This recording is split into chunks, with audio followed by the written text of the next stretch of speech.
한국도 초청하자는 미국의 G7 확대 구상에 반대 의견을 밝혔다고 교도통신의 보도가 있었습니다. 한국의 친북 친중적 태도를 반대 이유로 밝혔지만 사실 속내는 아시아 유일의 G7 참가국이라는 외교적 우위를 지키고 한국의 국제적 영향력이 커질수록 역사 문제에 대해서 문제제기를 할까 하여 목숨 걸고 반대하고 있다는 것입니다. 그런 와중에 한국 측은 투트랙 전략으로 정치권에서는 강한 반발, 정부에서는 착실하게 G7 회의를 준비한다 하여 일본의 근심은 더 크게 쌓여갈 예정입니다. 앞으로의 한일 정세와 한국의 놀라운 반격에 대해서 한번 살펴보겠습니다. 교도통신은 트럼프 대통령이 지난 5월 표명한 G7 정상회의 확대 구상과 관련해 일본 정부가 한국의 참가를 반대했다는 일본 정부 고위 관계자의 말을 전했습니다. 교도통신은 한국 정부는 이미 G7 정상회의 확대 환영 의사를 밝혔다며 한국 측의 반발이 불가피해 보인다고 설명했습니다. 통신에 따르면 일본은 한국이 G7 정상회의에 아웃리치 형태로 참석하는 데는 반대하지 않았다며 미국 측은 최종 결정은 도널드 트럼프 대통령에게 달렸다는 반응을 보였다고 통신은 전했습니다. 일본의 영자신문 재팬타임스는 모테기 도미시스 외무상도 지난 23일 NHK에 출연해 트럼프 대통령의 G7 정상회의 확대 의견에 반대의 뜻을 밝힌다고 지적했습니다. 한편 교도통신은 일본이 한국에 참가에 반대한 것에는 한국이 국제무대에서 역사 문제를 제기할 것을 경계한 측면도 있다고 분석했습니다. 일본의 교과서 역사 왜곡을 비롯해 일본의 강제징용 손해배상 문제, 끝나지 않은 일본군 위안부 피해자 문제 등이 대표적입니다. 일본은 한국 대법원의 강제징용 손해배상 판결에 대해 불만을 품고 지난해 7, 8월 한국의 주요 수출 품목인 반도체 핵심 소재에 대해 수출을 규제하는 등 경제보복 행위에 나섰습니다. 또 일본군 위안부 피해자 문제도 1965년 한일 청구권 협정으로 이미 배상이 끝난 문제라며 사과나 법적 책임이 없다는 입장을 고수하고 있습니다. 청와대는 G7 정상회의를 확대해 한국을 참여시키는 미국의 구상에 반대한 일본을 비판했습니다. 일본의 모렴치 수준이 전세계 최상위권이라고 하였는데요. 연합뉴스에 따르면 청와대 고위 관계자는 29일 이웃나라에 해를 끼치는 데 익숙한 일본의 잘못을 인정하거나 반성하지 않는 일관된 태도에 더 놀랄 것도 없다며 이같이 말했습니다. 청와대 고위 관계자는 이어 국제사회, 특히 선진국들은 일본의 이런 수준을 충분히 인지하고 있기 때문에 G7 확대 및 한국 참여 구상에 별 영향은 없을 것으로 본다고 강조했습니다. 일본 정부는 공식 입장을 통해 한국의 G7 반대 보도의 사실 여부에 대해서는 답변하지 않고 현재의 G7 틀 유지라고 우회적으로 공식 입장을 냈습니다. 스가 요시히데 관방장관은 이날 정례 기자회견에서 G7 틀 자체를 유지하는 것이 매우 중요하다며 올해 G7 정상회의 개최 형식에 대해서는 의장국인 미국과 G7 각국이 논의해왔다고 말했습니다. 모테기 도미시스 외무상도 G7의 틀 자체는 유지하는 게 극히 중요하다며 이것이 전체의 합의라고 말했습니다. 너희가 나가고 한국이 들어가면 G7의 틀이 유지가 되긴 하는데요. 일본의 이러한 꼼수는 언론을 통해서 반대 입장을 흘리고 공식 입장에서는 우회적인 발언으로 국제사회에서 일본의 이미지에 타격이 없게 하려는 것인데요. 이러한 꼼수는 한국에게 통하지 않았습니다.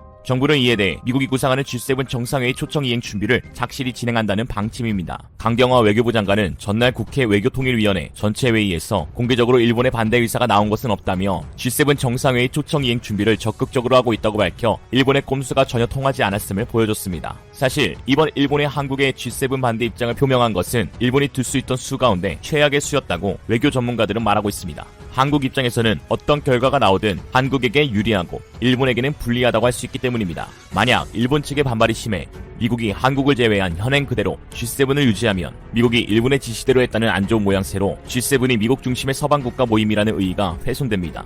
미국의 입장에선 한미일 동맹의 중요성을 늘 강조해오고 있는 가운데 미국의 뜻에 반대하는 일본이란 있을 수 없어 파장은 더 클 것으로 보이는데요. 한국 문제만큼은 일본이 미국과 노선을 달리할 수 있다는 점에서 미국에게 뼈아픈 진주만 뒤통수의 기억을 떠올리게 한다는 것이죠. 또한 G7 참여 불발로 아직 선진 반열에 오르지 못한 국가라 미국이 동의한다는 것과 마찬가지로 추후 방위비 협상, 무역 협상 때의 유리한 고지를 선점할 수 있습니다. 또한 일본이 주장한 것인 만큼 추 문제에 대한 모든 책임이 일본에게 전가되어질 수 있습니다. 만약 미국이 일본의 참가 반대에도 불구하고 한국의 참가를 추진하여 확정 짓게 될 경우 일본의 추잡하기 이를 데 없는 짓이 세계 만국에 널리 알려지게 됩니다. 어느 쪽 다 한국에게 나쁠 것이 없는 것이죠. 이처럼 한국과 일본의 갈등은 주요 7개국 참여 등을 통한 한국의 국제위상 강화 시도에 일본이 제동을 걸면서 양국 간의 문제였던 강제징용 배상 판결과 수출 규제를 넘어 국제 무대로 전선을 확대하고 있습니다. 최근 WTO 사무총장 도전에 나선 유명희 통상교섭 본부장의 출마에도 일본은 극한 경계심을 드러내면서 걸림돌이 될 것으로 예상됩니다. 유 본부장은 일본의 수출 규제에 대한 한국 정부의 WTO 제소를 이끌어온 만큼 일본 정부로서는 유 본부장의 당선만큼은 되지 않도록 온갖 방해를 할 것이 뻔한데요. 외교부에서는 이와 같은 반대 움직임을 미리 예상하고 대응 방안을 모색하고 있습니다. WTO 사무총장 선출 절차는 지지도가 가장 낮은 후보가 탈락하는 과정을 반복한 뒤 최종 단일 후보자를 만장일치로 추대하는 방식이라 일본이 끝까지 반대하며 회원국 간 부정적인 여론을 조성하면 악영향을 미칠 가능성도 있습니다. 한편 유명희 본부장의 라이벌로 불리며 WTO 사무총장 후보로 유력하게 거론되어온 필 호건 유럽연합 통상 담당 집행위원이 불출마 의사를 밝히면서 한국의 후보인 유명희 본부장에게는 더없이 좋은 기회가 될 전망입니다. AFT 통신에 따르면 호건 집행위원은 성명을 통해 WTO 사무총장 도전을 포기하겠다고 발표하며 EU의 통상 현안이 너무 많다는 점을 이유로 들었습니다. 그는 현재 EU는 신종 코로나 바이러스 감염증 타격 극복, 미국과의 무역 분쟁, 중국과 관계 재정립, 영국의 EU 탈퇴 협상 등 다양한 도전에 직면해 있다며 따라서 나는 WTO 사무총장 후보군 명단에 이름을 올리지 않기로 했다고 하였습니다. 호건 집행위원은 나의 포기 결정을 계기로 다른 후보들 역시 내달 8일 후보 등록 마감 전 출마를 재고해볼 수 있을 것이라며 누가 사무총장이 되든 WTO와 EU가 우리의 상호 목표를 달성하기 위해 협력할 수 있기를 기대한다고 덧붙였습니다. 현재 유 본부장 외에는 이집트 외교관을 지낸 하미드 맘두 후보와 나이지리아의 재무장관 출신인 은고지 오콘조 이웰라 후보가 열심히 뛰고 있고 멕시코와 몰도바에서도 후보를 냈습니다. 차기 WTO 사무총장은 유럽 출신이 유력하다는 전망이 나오는 가운데 아일랜드 출신 호건 집행위원장이 사퇴하면서 유럽 외 지역 후보들이 유리해졌다는 평가가 나오고 있습니다. 한국의 유 본부장에게도 호재인데요. 다만 EU가 새 단일 후보를 내세울 가능성이 아직 남아있고 WTO 최대 주주인 미국의 지지를 얻는 것이 관건이라는 지적도 있습니다. 일본에게 있어서 한국이 국제사회에서 영향력을 드러내는 것에 부담스러울 수밖에 없는데요. 이전에도 한일은 과거사 문제 등 이해관계에 따라 국제무대에서 상대국의 세 확대를 견제해왔습니다. 국제기구 수장 자리의 경우 대륙별 안배를 하기 때문에 같은 아시아인 한일 중 하나라가 맡으면 다른 나라에는 오랫동안 기회가 오지 않을 수도 있다는 점도 양국 간 경쟁을 불가피하게 합니다. 일본은 반기문 외교통상부 장관이 출마했던 2006년 사무총장 선출 4차 예비투표 때도 15개 안보리 이사국 가운데 유일하게 의견 없음으로 기권한 것으로 알려졌었죠. 볼턴 전 미국 백악관 국가안보보좌관은 2007년 자서전에서 유엔 주재 미국 대사로 근무할 당시 일화를 소개하면서 일본이 막판까지 반장관에 반대했다고 밝혔습니다. 김재신 국립외교원 일본 연구센터 고문은 지금의 한일 관계로 봤을 때 일본은 G7 확대 회의나 WTO에서 한국의 위상이 올라가는 것을 원치 않을 것이라고 하며 정부는 미국 등 관련국을 대상으로 우호적인 국제 여론 조성 노력을 기울일 필요가 있다고 말했습니다. 그런 와중에 일본 정부가 한수를 더 떠 한국산 화학품인 탄산칼륨에 대해 덤핑 판매 여부를 조사한다고 밝혀 논란이 되고 있습니다. 최근 한국이 일본의 수출 규제 조치를 놓고 세계무역기구 제소를 제기한 직후여서 일본의 이러한 조치는 보복성 측면이 강합니다. 일본의 지지통신에 따르면 이날 일본 재무성과 경제산업성은 액정 패널, 세제 등의 원료로 쓰이는 한국산 탄산칼륨에 대해 반덤핑 관세를 적용할지 조사를 시작하겠다고 발표했습니다. 일단 일본 정부는 이번 조사가 일본 동종업계의 요청에 따른 것으로 한국의 WTO 제소와 무관하다는 입장인데요. 일본의 업계 단체는 한국 기업들이 탄산칼륨을 헐값에 수출해 손해를 보고 있다며 한국산의 반덤핑 관세를 물려달라고 지난 4월 말 신청했습니다. 조사 기간은 일본 정부가 고시한 29일부터 1년 이내로 일본이 한국에서 수입한 탄산칼륨은 약 5,300톤이라고 재무성은 밝혔습니다. 일본 정부는 현재 한국산 수산화칼륨, 철강제, 관연 결구류 등 2개 품목에 대해 반덤핑 관세를 물리고 있습니다. 이와 관련 외교부 당국자는 일본에서 한국산 탄산칼륨에 대해 반덤핑 조사에 들어간 것을 확인했다며 일본 측 주장에 대해 구체적으로 검토할 예정이라고 밝혔습니다. 이처럼 한국을 지속적으로 견제하는 일본 정치권의 움직임에 국내 정치권도 비판 목소리를 내고 있습니다. 김태년 더불어민주당 원내대표는 전날 최고회의에서 가까운 이웃나라인 한국을 견제하는 아베 총리의 속 좁은 소국 외교의 유감이라며 중견 국가의 위상을 포기하고자 한 건지 묻지 않을 수 없다고 말했습니다. 박광온 최고위원은 조선을 침략하고 반인륜적 범죄를 저지른 일본은 아직도 역사를 왜곡하고 있다며 이제는 좋은 이웃으로서 국제 질서를 형성할 책임도 포기한 것이냐고 묻고 싶다고 지적했습니다. 이영석 최고위원도 일본의 이런 조치 이면에는 한국 경제가 일본을 추월할 것이라는 두려움이 내포됐다면서 일본의 속 좁은 견제 시도는 자국의 국제사회 고립만 자초할 것이라고 했습니다. 김혜영 최고위원 역시 아베는 한국의 G7 참여에 딴지를 걸 것이 아니라 한일 과거사를 올바르게 인식하고 반성 사죄해야 한다며 이를 바탕으로 양국이 미래지향적으로 가도록 역할을 다해야 한다고 지적했습니다. 강훈식 수석 대변인은 논평을 내고 코로나19 위기에 맞서 국제사회 협력이 필요한 중대한 시기에 졸렬한 외교를 보이는 아베 정부를 도저히 이해할 수 없다고 비판했습니다.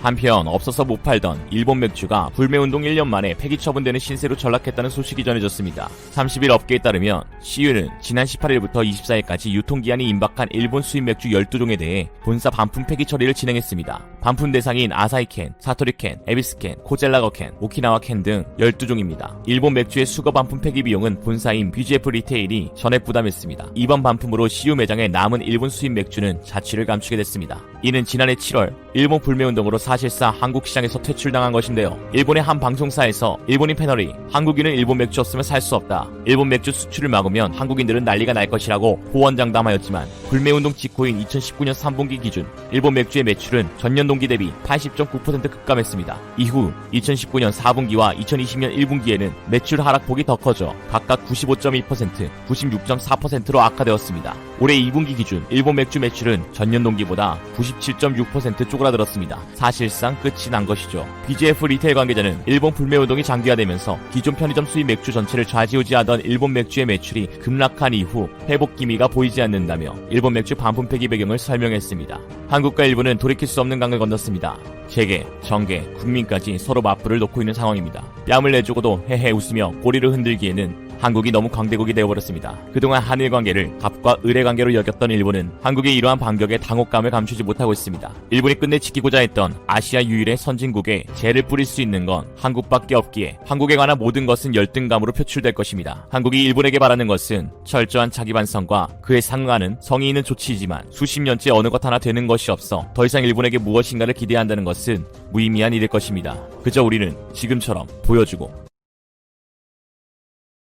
3.2%, 전년 동월 대비 마이너스 61.2%의 생산 데이터는 눈을 가리고 싶은 참상이라고 했습니다. 일본의 토요타 자동차는 한국의 삼성전자와 같이 일본의 대표적인 국가 총생산을 책임지고 있는 기업입니다. 지금 일본의 상황을 쉽게 이해하자면 토요타 자동차가 전년 대비 61.2%로 생산이 감소하면서 협력회사가 문을 닫고 정부에 세금을 낼 수 없을 지경이라는 것입니다.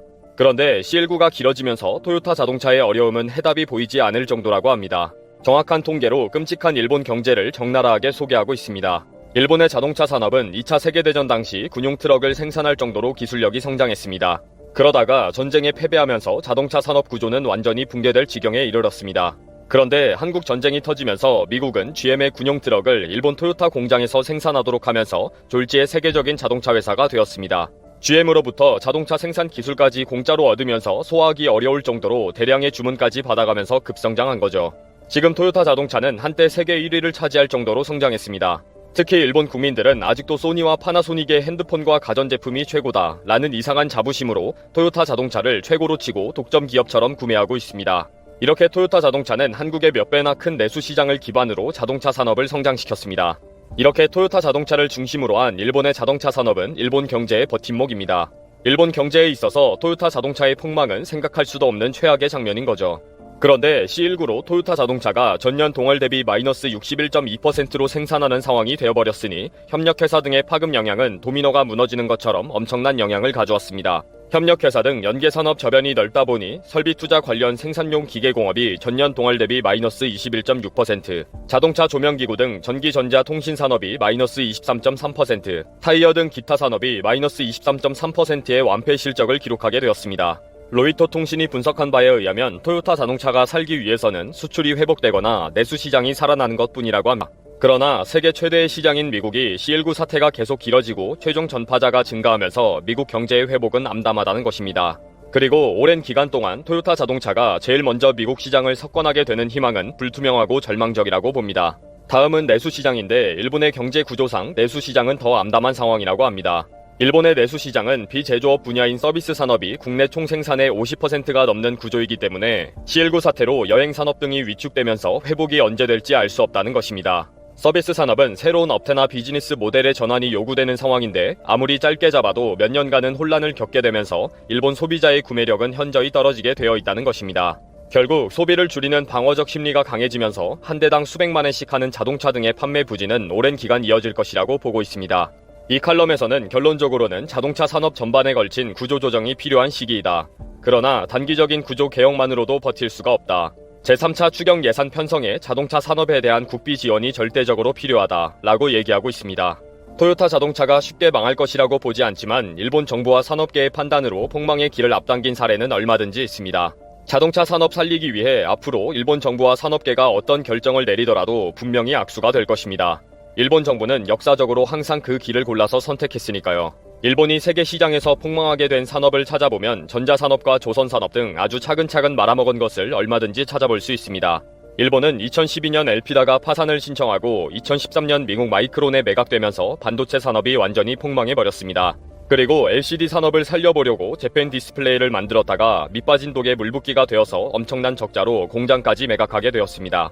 그리고 여객기 등 항공산업의 포부를 가지고 출범한 스페이스 제트 사업도 1조엔 약 11조 원을 투자하고도 아무런 성과도 얻지 못하고 인력과 조직을 대폭 축소하고 완전 포기의 길을 걷고 있습니다. 조선산업은 2013년 전범기업 미쓰비시 중공업이 건조한 컨테이너선이 싱가포르에서 사우디아라비아로 가다가 갑자기 두동강 나는 사건이 생기면서 폭망의 길로 달려갑니다. 결국 지금은 겨우 중국에 붙어서 한국의 발목을 잡아보려는 꼼수 부리는 정도로 완전히 폭망했습니다. 이렇게 일본의 전자산업은 세계 시장에 명함 한 장 못 내밀게 되었고 조선산업 등은 명맥만 유지하는 정도입니다.